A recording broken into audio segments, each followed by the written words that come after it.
我们师兄师姐这次回来取经和学习，希望回印以后能够更精进，将上人的法跟大家分享，而且落实在实际。从2000年第一次参加义诊到现在承担和气组长，给了我很多机会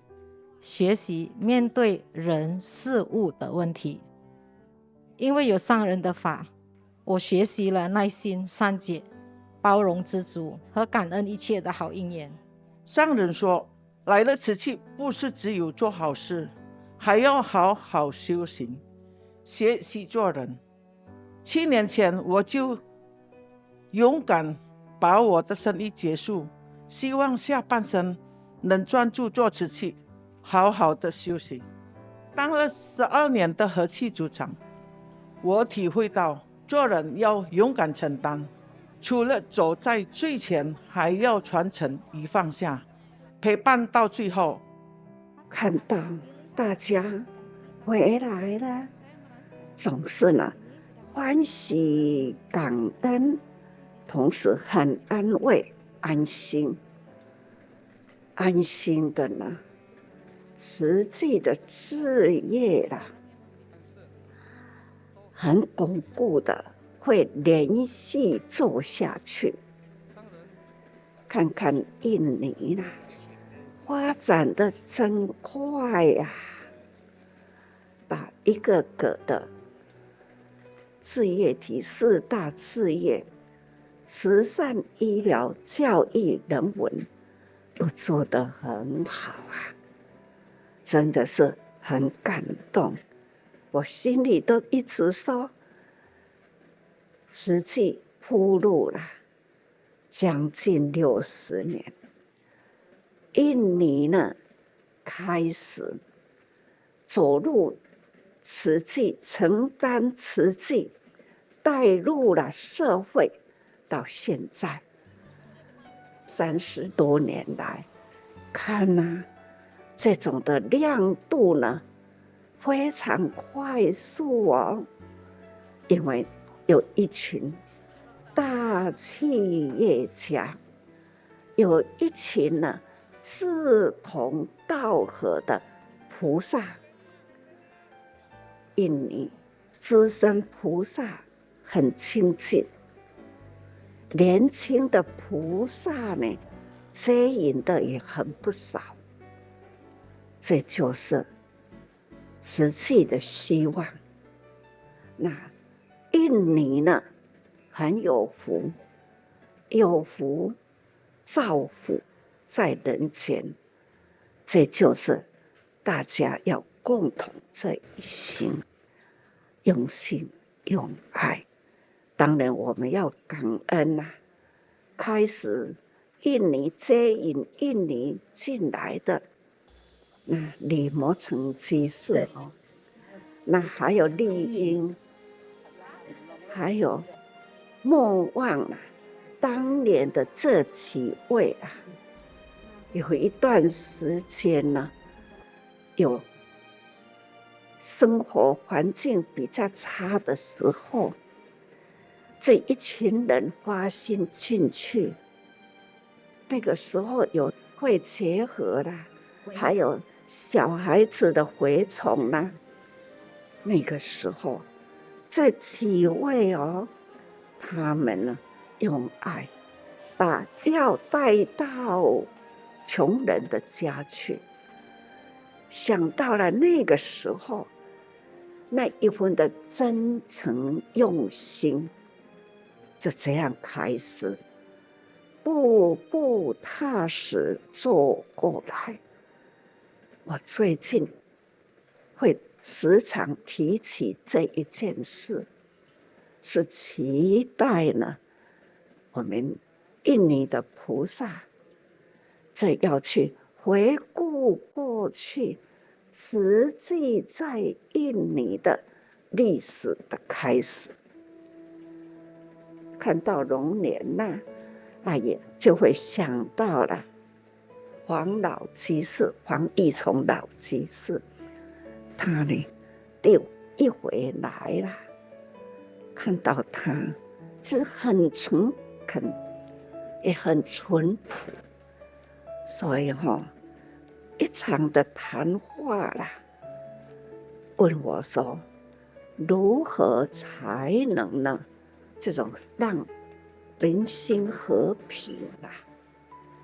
我就是说，需要爱，唯有爱呢，才能让社会和平，才能呢兴邦定国，社会才会平安所以有做，开始做，开始洪溪河呢整顿很肮脏、很破的地方，总是呢这样的洪溪河动员连黄居士、黄礼从老居士，他也亲自他亲自去清，拿了刷条那一幕，实在是我永远的记住他那一份的放下身段，他带动大家清理洪溪河，而且亲自去清，所以开始那一条洪溪河，一直到了清理清理好了，大楼起来了，而且入厝了，看到那样的画面，可见说印尼人是很了不起，慈济人在那里如何带动，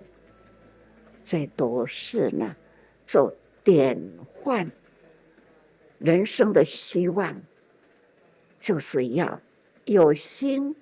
立愿还要用力大家合心把爱合起来所以这就是光亮，那样的光的明亮就如现在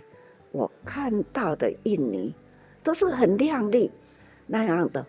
光的亮丽，就如各位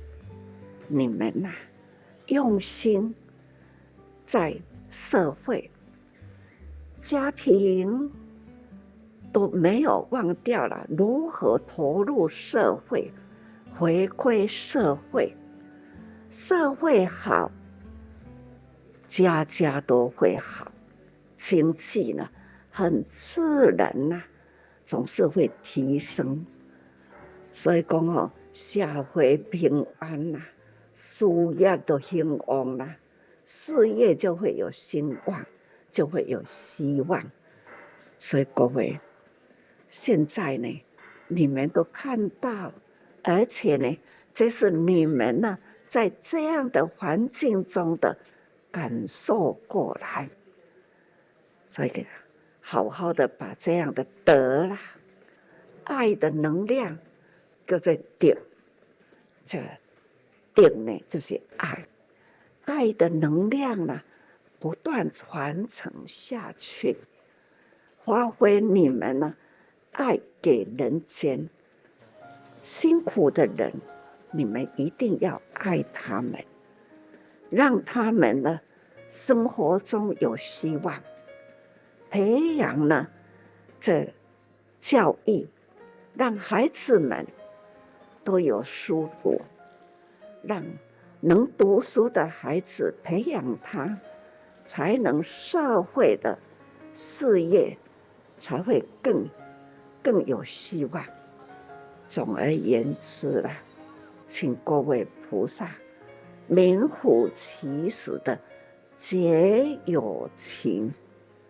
大家都是觉悟的有情了解人间法，了解人间法呢，就要去发挥人间用什么方法入社会，这叫做菩萨。所以菩萨在人间，人间呢，到处都可以看见了净土，很干净的净土，很美好的社会，这叫做菩萨。付出是无所求，其实付出呢，说是无所求，但是呢，我们付出都是纷纷自我得到了，因为环境的干净美好，都是你们自己亲自看到，环境干净啊，到处都是美好的，等等哈，这都是了社会的繁荣啊，总是自己的繁荣在其中，所以大家都是自我祝福，彼此祝福，大家共同造福哈。